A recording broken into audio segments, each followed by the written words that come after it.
ketika Muawiyah nak meninggal dunia, dia berijtihad dengan melantik anaknya Yazid bin Muawiyah menjadi khalifah menggantikan dia. Di situlah berlakunya fitnah pula. Sayyidina Husain tak setuju. Sahabat-sahabat pun tak setuju juga, tuan-tuan. Ramai sahabat tak setuju. Apa yang terjadi sebenarnya ialah Muawiyah bukanlah berijtihad, namun ia melanggar perjanjian dengan Sayyidina Hasan bin Ali agar menyerahkan kekhalifahan kepada Husain bin Ali. Dalam kitab Al-Bidayah wan Nihayah karangan Ibnu Katsir, jilid ke-11, penerbit Hijr, cetakan pertama tahun 1998, muka surat 467, diriwayatkan Muawiyah menulis satu surat mengarahkan pengambilan bai'ah secara paksa daripada Sayyidina Husain. Amma ba'd, fakhuz Husainan wa Abdullah bin Umar wa Abdullah bin Zubair bil bai'ati akhdhan shadidan laysat fihi rukhsatun hatta yubayi'u wassalam. Adapun dengan ini, ambillah bai'at daripada Husain, Abdullah bin Umar dan Abdullah bin Zubair dengan paksaan yang berat. Tidak ada lagi keringanan sehingga mereka memberikan bai'at. Tidakkah Muawiyah melanggar perjanjian dengan Sayyidina Hasan? Tidakkah Muawiyah seorang yang munafik kerana memungkiri janji? Tidakkah perintah ini membawa kepada pertumpahan darah? Habis kenapa Muawiyah lantik juga? Muawiyah pertama ulama kata sebab sebagai bapa, of course dia akan bagi dekat anak dia. Of course. Yang kedua, Muawiyah ni dia didik Yazid daripada kecil. Didik sehingga Yazid jadi panglima perang. Berani. Jadi tuan-tuan, panglima perang ni dia ramai pengikut, dia ramai pengaruh. Maka bapak dia kata, ni anak aku ada talent ni, dia pun lantik anak jadi khalifah. Bila Yazid jadi khalifah, berlaku pula fitnah yang seterusnya, kan? Apakah ini ciri-ciri pemimpin menurut analisa Ustaz Nazmi? Tidakkah Yazid seorang nasibi, peminum arak? Lalu Ustaz Nazmi menjulang individu ini sebagai pemimpin kaum muslimin? Dalam kitab Siyarul A'lam An-Nubala, karya Imam Zahabi, jilid ke-4, penerbit Muassasah Ar-Risalah, cetakan ke-11 tahun 1996, muka surat 37. Pengarang menulis, Qultu, aku berkata, iaitu pengarangnya Imam Zahabi yang berkata, Kana qawiyan, syuja'an, za ra'yin, wa hazmin, wa fitnatin, wa fasahatin, walahu syi'run jayyid. Yazid adalah seorang yang kuat, berani, mempunyai pandangan, tekad, tajam pemikiran, fasih, mempunyai syair yang bagus. Wa kana nasibiyan fazzan ghalizan jilfan yatanawalul muskira wa yaf'alul munkar. Yazid seorang nasibi, kurang ajar, kasar, biadab, mabuk, melakukan kejahatan. Dalam nota kaki kitab ini, peneliti menulis min nasibiyah wa humul munafiqun al-mutadayyinun bi bughdati Ali radhiyallahu anhu. Sammu bizalika li'annahum nasabu lahu wa aduh. Antara watak nasibi, mereka itulah orang munafik, beragama dengan membenci Ali. Dinamakan demikian kerana mereka mencipta perseteruan terhadap Ali dan memusuhinya. Dalam muka surat berikutnya, Imam Zahabi menulis, Iftataha daulatahu bimaqtali syahid Al-Husain. Yazid merasmikan kerajaannya dengan pembunuhan Husain yang gugur syahid. Maka bapak dia kata, ni anak aku ada talent ni, dia pun lantik anak jadi khalifah. Bila Yazid jadi khalifah, berlaku pula fitnah yang seterusnya, kan? Sayyidina Husain duduk dekat Mekah. Puak-puak Syiah dekat Iraq tak setuju dengan si Yazid. Diorang pun mula berutus surat dengan Husain. Dia kata, Husain, kau sepatut jadi khalifah. Kau datang Iraq, kau datang dekat Kufah, kami akan lantik kau jadi khalifah. Hantar surat, WhatsApp, SMS, email. Husain sebenarnya tak nak layan, tapi kalau ada hari-hari orang kata macam tu, mau tak semangatnya kita. Hantar surat, WhatsApp, SMS, email. Di zaman itu belum ada telefon, apa lagi WhatsApp dan SMS. Kisah sedih pembunuhan kejam ini tidak sepatutnya diselitkan dengan lawak jenaka. Sayyidina Hussein duduk dekat Mekah. Puak-puak Syiah dekat Iraq tak setuju dengan si Yazid. Puak-puak Syiah dekat Iraq tak setuju dengan si Yazid. Dalam ceramah ini, Ustaz Nazmi Karim cuba menjadikan Syiah sebagai kambing hitam atau punca pembunuhan Sayyidina Hussein serta cuba menyelamatkan jenayah Yazid sebagai pembunuh sebenar. Ada pendapat dan catatan sejarah bahawa Kufah pada masa itu tidak didiami oleh individu yang dikenal sebagai Syiah Ali. Ini disebabkan apabila Muawiyah melantik Ziyad sebagai Governor Kufah, dia memburu orang Syiah dan mencari tahu keberadaan mereka, lalu membunuh mereka, merobohkan rumah-rumah mereka, memenjarakan mereka sehingga tidak ada lagi seorang pun yang diketahui dari kalangan Syiah Ali yang tertinggal di Kufah.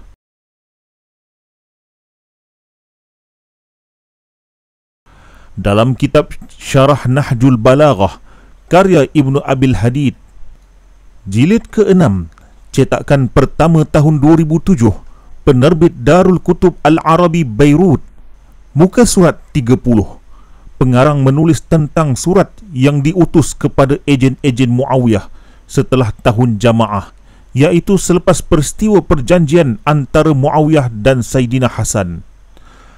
An bara'atiz zimmatu mimman rawa syai'an min fadli Abi Turab wa ahli baitih. Anda tidak mempunyai tanggungjawab terhadap orang yang meriwayatkan apa jua dari fadilat Abu Turab, Ali bin Abi Talib dan ahlul baitnya, iaitu dibolehkan bertindak apa sahaja terhadap orang itu. Faqamatil khutaba fi kulli kuratin wa ala kulli minbarin yal'anuna aliyan wa yabra'una minhu. Para pendakwah bangkit di setiap daerah dan di setiap minbar melaknat Ali dan mengingkarinya. Wa yaqa'una fihi wa fi ahli baitih, dan mereka menghina Ali serta ahlul bait beliau. Wa kana ashaddan nas bala'an hina izin ahlul Kufah likathrati man biha min syi'ati Ali alaihi salam. Dan orang yang paling parah ditimpa musibah pada masa itu ialah penduduk Kufah kerana banyaknya Syiah Ali alaihi salam. Fasta'mala alaihim Ziyad bin Sumayyah wa dhamma ilaihi al-Basrah fakana yatatabba'u syi'ata wa huwa bihim arifun. Muawiyah memperalatkan Ziyad ibn Sumayyah, memasukkannya dalam pentadbiran Basrah. Dialah memburu Syiah dan mengetahui siapakah gerangan Syiah, li'annahu kana minhum ayyama aliyin alaihi salam faqatalahum tahta kulli hajar wa madarin wa akhafahum. Kerana Ziyad bin Sumayyah adalah salah seorang penyokong Ali di zaman kekhalifahan Ali bin Abi Talib, jadi dia dengan mudah mencari mereka walau bersembunyi di bawah batu sekalipun, membunuh dan mengancam mereka untuk dibunuh. Wa qata'al aidi wa arjul wa samal al-uyun wa salabahum ala juzu'in nakhl wa taradahum wa syaradahum anil Iraq falam yabiq biha ma'ruf minhum. Memotong tangan dan kaki, membutakan mata, menyalib mereka pada batang pohon kurma, mengusir mereka dari Iraq, maka tidak ada lagi Syiah yang dikenali tinggal di Iraq.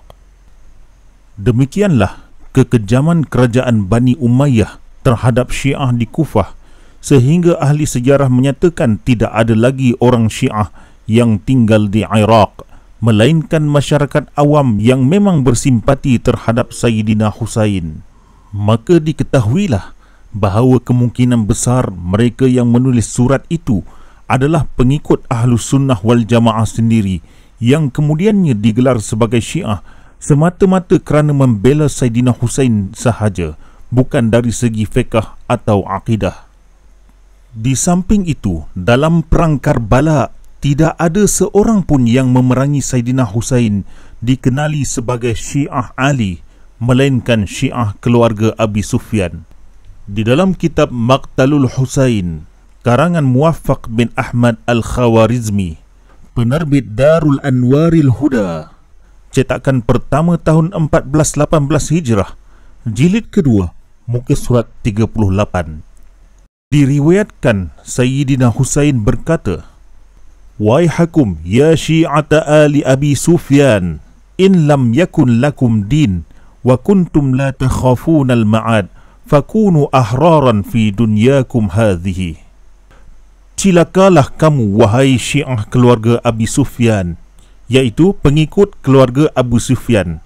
Sekiranya kamu tidak mempunyai agama dan tidak takut akan hari kiamat, sekurang-kurangnya jadilah orang yang merdeka di dunia. Ketika Muslim bin Aqil sampai dekat Iraq, Yazid dekat Syria tahu cerita. Oh, ada perancangan baru nak lawan aku nak lawan aku sebagai khalifah. Lalu Yazid pun hantar tentera tuan-tuan untuk menangkap Muslim bin Aqil. Tuan-tuan tengok, di sinilah pengkhianatan Syiah. Syiah yang panggil Muslim bin Aqil, bila Yazid hantar tentera, diorang biarkan Muslim seorang-seorang berhadapan dengan tentera Yazid. Diorang tak pertahankan. Akhirnya Muslim bin Aqil mati dibunuh, tuan-tuan. Plot cerita Ustaz Nazmi Karim ini terlalu naif. Mereka-reka cerita yang entah dari mana sumbernya. Dalam kisah yang sebenar, Gubernur Ubaidillah bin Ziyad melakukan kekejaman ke atas penduduk Kufah sehingga ada yang ditangkap dan dibunuh.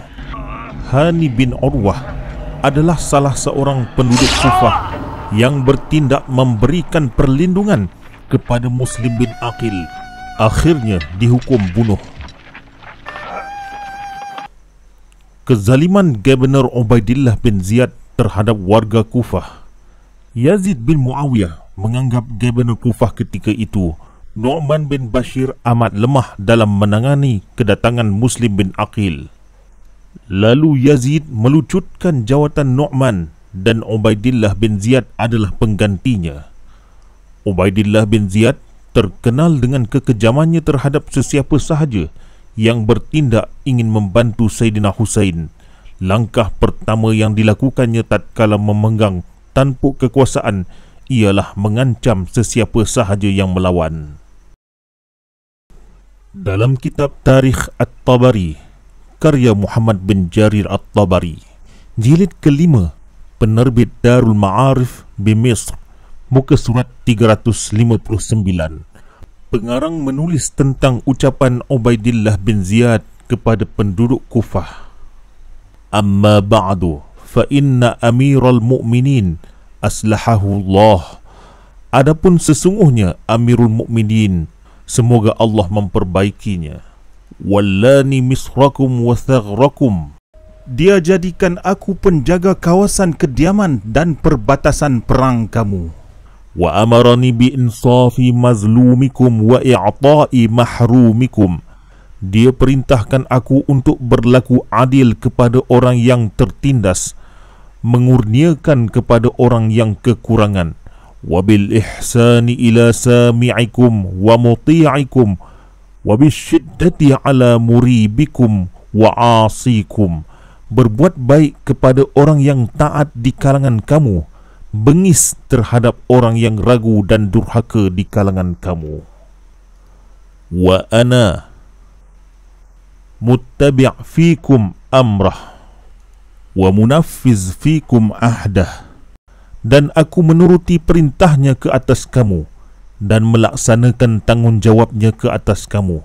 Fa ana li muhsinikum wa muti'ikum kal walidil bir, maka aku bagaikan ayah yang baik untuk orang yang baik dan taat di kalangan kamu. Wa sawti wa sayfi ala man taraka amri wa khalafa ahdi, sedangkan cambukku, pedangku digunakan untuk orang yang meninggalkan perintahku dan mendurhakai pemerintahanku. Catatan sejarah menunjukkan ramai warga Kufah ketika itu ditangkap, termasuklah Hani bin Urwah Al-Muradi, tuan rumah tempat persembunyian Muslim bin Aqil. Dalam kitab Al-Bidayah wan Nihayah, seperti cetakan sebelum ini, muka surat 490, Ibnu Kathir menulis, "Thumma amara ibnu Ziyadin bi Muslim ibn Aqil fa us'ida ila a'la al-khasr." Kemudian Ibnu Ziyad memerintahkan pembunuhan Muslim bin Aqil. Ia dibawa naik ke atas istana. Wa huwa yukabbiru wa yastaghfiru wa yusalli ala malaikatillah wa yaqul, Allahumma ahkum bainana wa baina qaumin gharrawna wa khadhaluna. Beliau bertakbir, memohon keampunan dan berselawat ke atas para malaikat, lalu berkata, Ya Allah, hukumlah antara kami dengan kaum yang telah menipu kami dan mengkhianati kami. Thumma daraba unuqahu rajulun yuqalu lahu Bukair ibn Humran. Thumma alqa ra'sahu ila asfalil khasri wa atba'a ra'sahu bijasadihi. Kemudian seorang lelaki yang dikenali sebagai Bukair bin Humran memotong kepalanya. Kemudian kepala dan jasadnya dilempar ke bawah istana. Thumma amara bihani bin Urwata al-Madhhiji faduribat unuquhu bisuqil ghanam wa suliba bimakanin minal Kufah. Kemudian diperintahkan pembunuhan Hani bin Urwah al-Madhhiji, maka kepalanya dipenggal di pasar daging kambing, badannya disalib di sebuah tempat di Kufah.